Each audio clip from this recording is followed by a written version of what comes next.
So my ex-husband Tom, 35M, left me for his work wife Tammy, 25F, 2 years ago. I, 36F, never liked her, even before I found out about their relationship. The first time I met her at a work event, she told me, while I was heavily pregnant with my youngest, "You better up your wife game or I might steal him off you." Well, 3 months later, she did. This woman literally came with him to help pack the day he moved out, and tried to have a one-on-one conversation about how she wanted our relationship to go forward because she was going to be in my life. Then, as a joke, she said, "Told you I'd steal him away." Not gonna lie, I'm thankful she did, because when my ex made a comment about her being 23 and her brain not being fully developed, I got the ick so bad it turned my heartbreak into relief. I got everything in the divorce because I caught him in his affair fog, and gave 50-50 custody for our kids' sake. I'm civil for the sake of my kids, so we can both attend events without drama, but other than that, I couldn't honestly care less about them. Around June, Tammy came instead of Tom for the pickup and practically skipped towards me to show off her engagement ring, saying she wanted me as a bridesmaid along with my daughters for something I didn't catch, because I was in a rush to get our cat to the vet. She got upset because I waved off her attempts at conversation per Tom's texts a few hours later. The same thing happened again in September when she told me she was pregnant, which again upset her when I showed zero interest. In December, as soon as I opened the car door, she practically yelled, "Tom's finally getting a son," to which I sarcastically replied, "I'm sure Lord Tom's excited for an heir to take over his lands and titles," causing drama because Tom's family found it hilarious when Tammy was badmouthing me. December was the last time I saw her until today at drop-offs with Tom. As they approached me, I noticed Tammy didn't look pregnant anymore. Tammy tearfully said, "We lost the baby." I didn't answer, just told Tom that our second daughter has a birthday party tomorrow at 3 and the oldest has gymnastics at 5. Tammy literally screamed at me that I was a heartless bleep and bitter, then grabbed the girls' bags and walked away. Tom said I could show a little humanity towards Tammy, and regardless of my feelings, she is my kid's stepmother. I told Tom I don't care about what he's going through because outside of our kids, I don't care about him or Tammy, and I don't owe Tammy anything, especially pity. He called me a bleep, along with other things, and left. Usually, this wouldn't bother me, but my ex-in-laws, whom I'm still on good terms with, have told me I should have shown Tammy some empathy and, at the very least, pretended to care for the sake of the kids. Update 1. So I texted Tom today. Due to Tammy's mental state, I prefer if he or his mom would do all the pickups from now on. If Tammy's mental health gets any worse, I want the girls full-time for a couple of weeks until it's a healthier environment for them. Tom tried to call me, but I texted him saying I prefer texts. He said he wanted to have a heart-to-heart, but yeah, not gonna happen. I asked if it involved the girls, and he said yes, that it's also about all of us going forward and the relationship he wishes for us to have. Basically, he wanted family therapy with himself, me, Tammy, and the kids. I said if he thinks the kids need to see a therapist, I would be happy to find one we both can agree on, but again, he just kept bringing it back to us. After a few hours, knowing it was going nowhere, I just left him on read. I called my ex-in-laws, told them the situation, and how I don't want to be involved with anything involving Tammy and Tom unless my kids are directly involved. I reminded them that I've expressed multiple times that I don't care, and I don't want anything more than a civil co-parent relationship.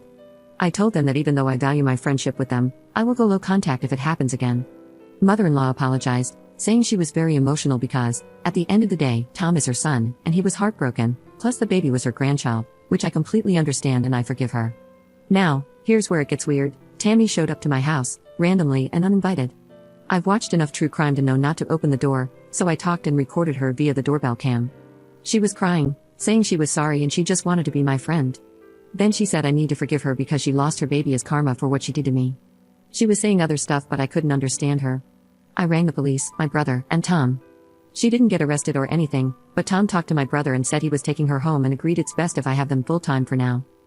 My girls are at home safe, and my brother will be staying with me for the foreseeable future. I'll be seeing a lawyer for the first time on Monday about full custody and a restraining order because I have a sinking feeling it's going to get worse. Before it gets brought up, I just kept telling Tammy to leave my property because I don't want to hear it. I don't know why I was brought into this because I was looking forward to my chill weekend. I'd also like to say for the people in my last post calling me jealous or bitter, I have nothing to be jealous of.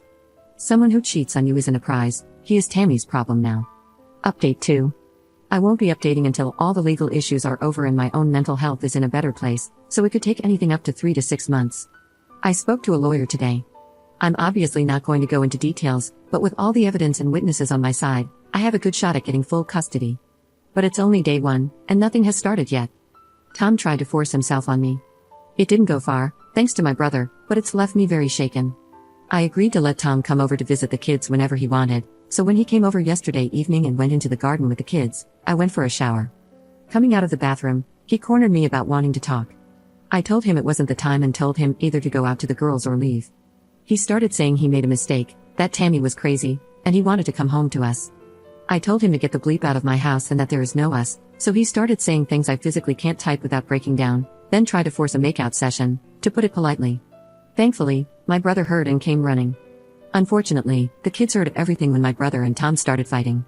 I was in complete shock at the time and couldn't move. Even when Tom was being taken away, I was too scared to move and couldn't comfort my crying children. Not my proudest moment, I admit. I don't know what to do with Tom going forward, but I know I can't face him ever again, even with supervision from my father or brother, who both work in law enforcement. Tammy sent hundreds of messages to me and my oldest too, but I can't block her at my lawyer's request. My ex-in-laws have reached out and told me they'll help me in whatever way I need. His sisters have disowned him, but this is still all very new, they might change their minds. I plan on moving after everything gets sorted so I won't ever cross Tammy's path. Thank you all for your love and support. Update 3. Hi guys, I thought I'd give you what is possibly the last update. Now, this isn't going to be epic or anything. So, after everything happened, I was going to press charges against my ex, but his family reached out and said they wanted to meet with their lawyer. Instead of going the court way, my ex said he'd give me full custody and a large amount of money for the girls, more when they got older. I was shown proof of the accounts that were set up with the money already deposited, which can't be touched until they were 18. I took them up on their offer with a condition of my own. Now, I know what everyone is going to say, but having a dad on the offender list plus all the courts would have hurt my daughters more. My condition was that he leave the country, and I would allow one FaceTime a month to each girl who willingly wanted to talk to him. If our daughters decided they wanted to speak to him more, I'd let them. My ex agreed, and I haven't heard from him since. According to Tammy's Facebook, he ghosted her and took their wedding fund her dad gifted them. I couldn't get a restraining order against Tammy because apparently unless she does something bad, she's not a threat, even though she's shown up at my home and kids' school multiple times, but I guess that's okay in the eyes of the law. I will be moving though. And I'm not even gonna drop a hint where or when because Tammy and, well, everyone in our town knows about this post after Tammy drunkenly read it out to shame me. As for my kids, they're not taking everything well. They hate their dad but at the same time miss him. I've put them in therapy, and hopefully, they can heal in time.